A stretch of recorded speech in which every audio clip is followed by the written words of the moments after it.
Special delivery, pozole. It's still hot. So much. Hey, dude. Pozole. Special delivery. Thank you.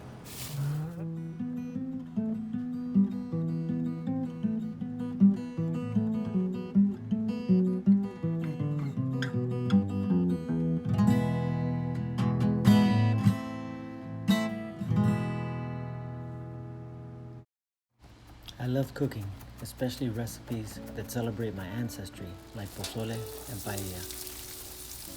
My name is Johnny Juarez Guerra.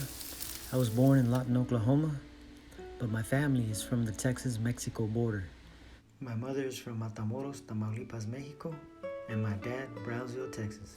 My family is a mestizaje, that is Spanish for mixing two distinct cultures.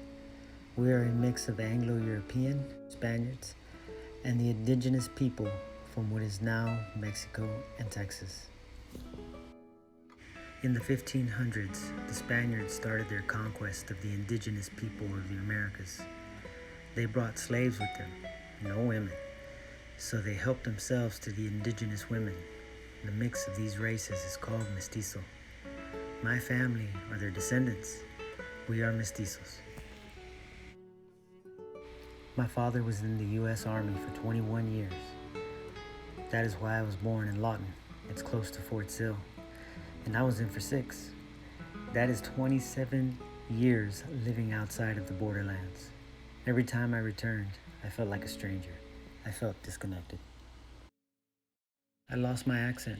I dressed different, acted different, but food always brings people together.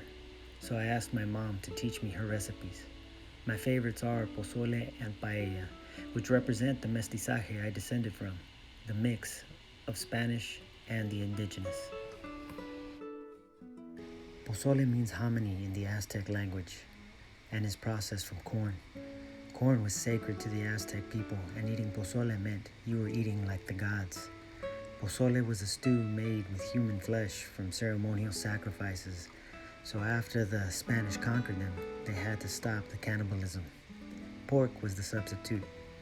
Today there are 3 types of pozole: red, rojo, green, verde, and white, blanco. These colors represent the Mexican flag. Pozole rojo is my favorite. My ancestors who enjoyed it may have done it to feel like gods, but I eat it because it connects me to them and allows me to tell their story.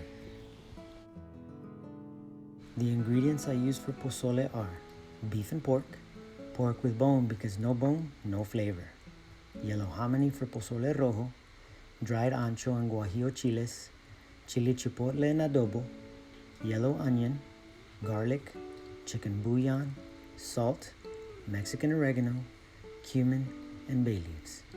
I serve it with cabbage, Mexican oregano, limes, radishes, and fried tortilla chips. My military life took me to Madrid, Spain, where my mother has a good friend. During our visit, I watched my mother learn how to make paella. The word paella means frying pan, and it is believed to originate from Valencia, Spain.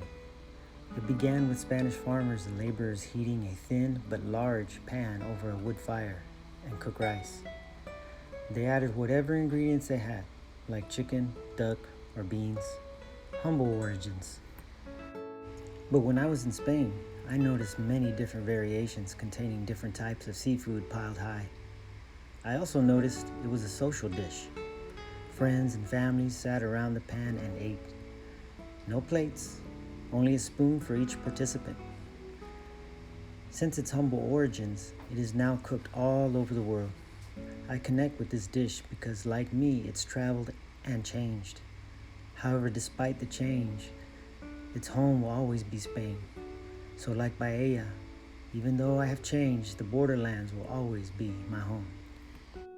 The ingredients I use for paella are bomba rice, chicken stock, chorizo casero, chicken bouillon, sazon, azafran, tomatoes, parsley, white onion, garlic, mussels, clams, shrimp, and lobster tails.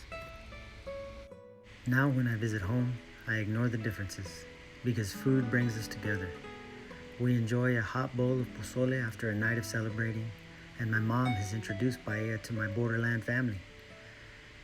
At home here in San Antonio, Texas, I love cooking for friends and family, especially the ancestral dishes that represent my ancestry, Spain and the indigenous Americans.